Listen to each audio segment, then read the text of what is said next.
Olá, boa tarde. Eu sou o professor Jonathan, sou professor de Química. Estamos aqui para mais uma aula para começarmos a falar sobre estequiometria, a introdução e falar alguns conceitos básicos. Para a gente entender e saber calcular a estequiometria, temos que entender alguns conceitos básicos. Quais são eles? Primeiro, entender o que é mol. Bom, basicamente, eu acho que na escola de vocês, o professor já tentou explicar para vocês o que é mol, mas a gente é difícil de aprender. Bom, eu não sei como vocês aprenderam, mas eu vou falar do início. Praticamente, vamos falar o que é mol conforme o Google ou o dicionário. Mol é uma unidade de medida para medir coisas. Exemplo, a gente mede qualquer coisa. A gente mede quantos ovos tem, quantos objetos tem. Então, mol é uma unidade de medida. Como assim que se parece? Ela se parece com uma dúzia. Quando a gente fala que você tem uma dúzia, você tem quantos? 12, né? Quando você fala que tem uma dúzia, é 12. Então, mol, ele tem um número ele mede moléculas atômicas. Então, praticamente, quando nós falamos sobre mol, temos que colocar na cabeça que estamos medindo moléculas atômicas. Tá bom? Mol é uma palavra que foi bem do latim mole, que significa medir. Então, praticamente, quando um professor chegar hoje para você e perguntar o que é mol, você responde, é uma unidade de medida, ela serve para medir molécula. Mas, se uma dúzia tem 12, mol tem quantos? Bom, praticamente, se a gente já sabe que mol é uma unidade de medida e que ela é comparada com uma dúzia, que uma dúzia tem 12 unidades, então mol, toda vez que você falar quantos que é um mol, vocês sempre vão ver esse número aqui, 6,02 vezes 10 a 23. Decore esse número. Toda vez que você escutar mol, quanto é uma quantidade de mol? Uma quantidade de molécula. 6 vezes 6,02 vezes 10 a 23. Entendeu? Se ele é igual a uma dúzia, ele tem uma unidade. A unidade dele é essa. Esse número é conhecido como número de Avogadro. Por que esse nome? Havia dois químicos. Primeiro veio o William. Ele que inventou o conceito mol de início, mas ele não foi muito divulgado. Então veio esse Amílcar Avogadro, que recebeu essa homenagem colocando o seu nome no número de Avogadro. Então toda vez que você falar mol, decore esse número. Tente decorar ao máximo. Coloque ele praticamente atrás do seu celular, escreva um papel e coloque bem na capinha atrás, para toda vez que você acordar e veja aquele número, 6,02 vezes 10 a 23. Muitos conhecem por 6 vezes 10 a 23. O correto seria 6,02 vezes 10 a 23. Não está errado, mas é mais abreviado. Quando a gente olha desse jeito, a gente imagina já um número bem grande, porque isso aqui, 10 é uma unidade de medida de notação científica. O que quer dizer que depois daqui existem mais 20 zeros para frente. Pode prosseguir. Se a gente for ler esse número e colocar grande mesmo, o tamanho normal vai dar 602 septilhões de unidades. Então, por isso que muitos químicos não usam a molécula contando uma por uma, mas sim colocando numa unidade de medida específica, que seria o mol. Depois que a gente entendeu o que é mol e que ele é uma unidade de medida, e ele tem um número específico, que é 6,02 vezes 10 a 23, nós vamos entender agora onde a gente encontra no cálculo, na prática mesmo. Aqui a gente tem uma substância, uma solução do hidrogênio mais oxigênio virando H2O. Onde que a gente encontra? Você está vendo esse primeiro espaço daqui, ó, bem no início do H2O? Quando a gente não tem nenhum número, ele sempre é representado pelo número 1. Então, aqui tem 1. Aqui, do lado do oxigênio, do lado esquerdo, também tem o número 1, mas a gente não vê ele, a gente não coloca. E bem aqui no hidrogênio também tem 1. O que significa esse número 1? Esse número 1 é o mol. Professora, onde que está o mol? Onde que eu encontro o mol? O mol está aqui, ó. A gente não vê ele. Muitas das vezes eles colocam um número, 2 ou 3 ou 4. Então você sabe agora que quando você vê uma solução assim, e você vê um primeiro número, quer dizer que tem 1 mol de H2O. Ah, se aqui tivesse 3. Ah, tem 3 mol de oxigênio. Ah, aqui tem um 4. Ah, tem 4 mol de H2O. Se não tiver nada, quer dizer que tem 1 mol de hidrogênio, ou 1 mol de oxigênio, ou 1 mol de H2O. Depois que a gente entendeu o que é um mol, ele é representado por 6,02 vezes 10 a 23, temos que entender como que ele é medido. A tabela periódica tem seus átomos, hidrogênio, oxigênio, nitrogênio e outros mais. Não sei se vocês já viram, sempre tem composto por uma... Sempre tem um átomo, tipo um nitrogênio, tem um número aqui, ó. Aqui em cima e tem um número aqui embaixo. Correto? O número aqui em cima quer dizer o número atômico. E o número aqui embaixo é o número de massa. Beleza? O número de massa, de cada átomo, hidrogênio e oxigênio, ele tem um tamanho específico. Digamos, o hidrogênio representa essa bolinha pequena. E o oxigênio, essa bolinha é grande.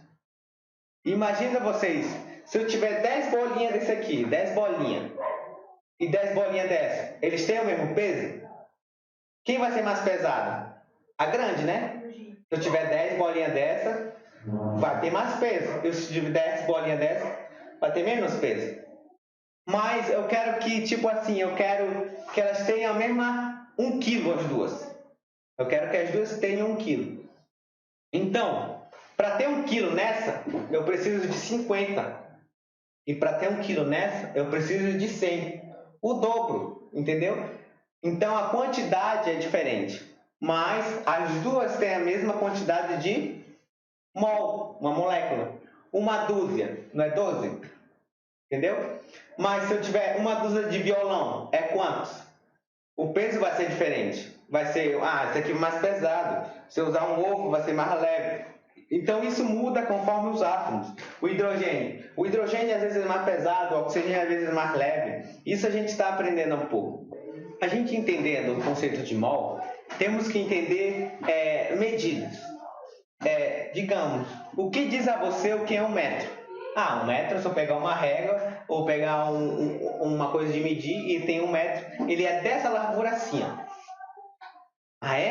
Mas o que te impede de dizer se 1 metro é desse jeito?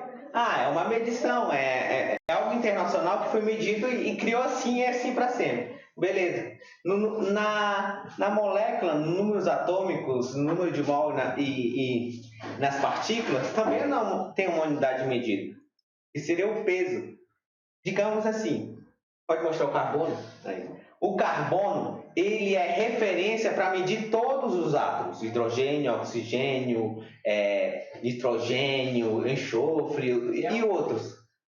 O carbono, ele tem uma capacidade de estar se comparando para ver quem é mais pesado e quem é outro, quem não é. Então, o carbono é referência. Digamos que temos 2 balanças aqui, uma com carbono e outra com outro átomo. Então, sempre o carbono vai ser a referência. O outro átomo vai dizer se ele está mais pesado ou mais leve. Então, o carbono, ele é referência na química toda. Não é à toa que a gente estuda uma parte dele na química orgânica, só estudando o carbono. Beleza. Aqui nós temos um átomo, o carbono. O carbono, ele tem um número de massa equivalente a 12. 12 é o número de massa. Agora a gente vai entender um pouco sobre o que é massa molar e como achá-lo. Basicamente é bem simples. Digamos que a professora te dê isso aqui, carbono e 3 lá embaixo. Bom, para achar o número de massa, você tem que saber para achar a massa molar, você tem que saber o número de massa do carbono. Então você vai lá na tabela periódica, vê lá qual é o número de massa do carbono. Jonathan, o carbono ele mede 12. 12. O número de massa dele é 12. Então, o número de massa molar vai ser 12 vezes a quantidade de carbono que tem, que vai dar igual a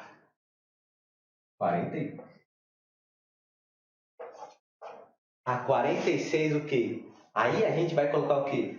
Grama por mol. Ah, então é só isso achar a massa molar? Sim. Ah, vamos pegar o nitrogênio.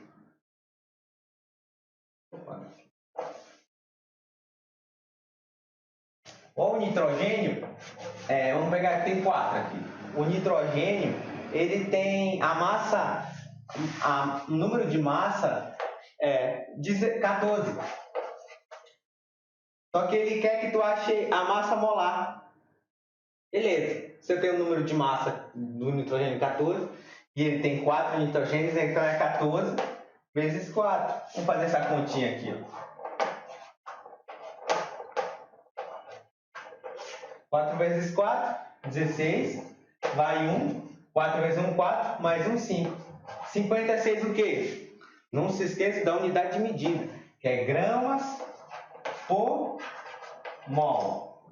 Então, o nitrogênio, ele tendo massa, número de massa 14, e nós temos 4 nitrogênios, para achar a massa molar, é só multiplicar 14 vezes 4, que vai dar 56 gramas por mol. Então, assim a gente consegue achar qualquer massa molar, Jonathan? Sim, tu pega qualquer número atômico. Número atômico não. Todo átomo na tabela periódica, você acha o número de massa e multiplica pela quantidade de nitrogênio, que é 14. Ah, se tivesse um, Jonathan, se tivesse um, ia ser 14 gramas por mol. Ah, se tivesse um nitrogênio, e o nitrogênio tem a massa molar 1, então 1 gramas por mol. O que quer dizer? Que em 1 grama você tem 1 mol.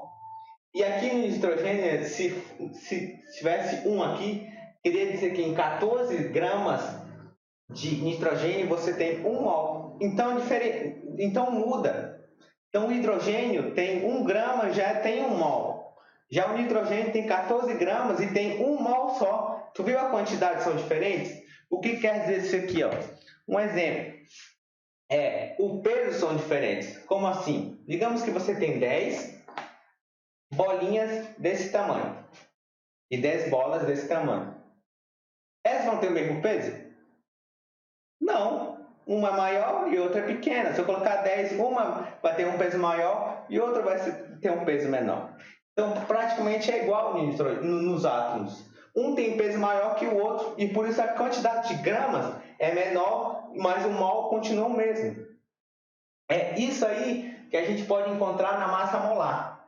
Digamos que você pegou essa aula hoje, viu tudinho, você não lembrou de nada. Não sei o que esse bicho está falando, ficou tranquilo, não entendi nada. Só entenda uma coisa, o que é mol? Mol é uma unidade medida. E qual é a quantidade que ele é utilizado? 6,02 vezes 10 a 23. Lembre desse número. Quer dizer 6 septilhões. Se a gente for colocar em número grande, colocar muito zero assim, muitos zeros, a gente coloca 6. Então, o mol é isso. Ele mede o quê? Moléculas atômicas. E massa molar, a gente acha indo para a tabela periódica e vendo o número de massa do átomo. E essa é a nossa aula de hoje. É praticamente início da estequiometria. Dá like!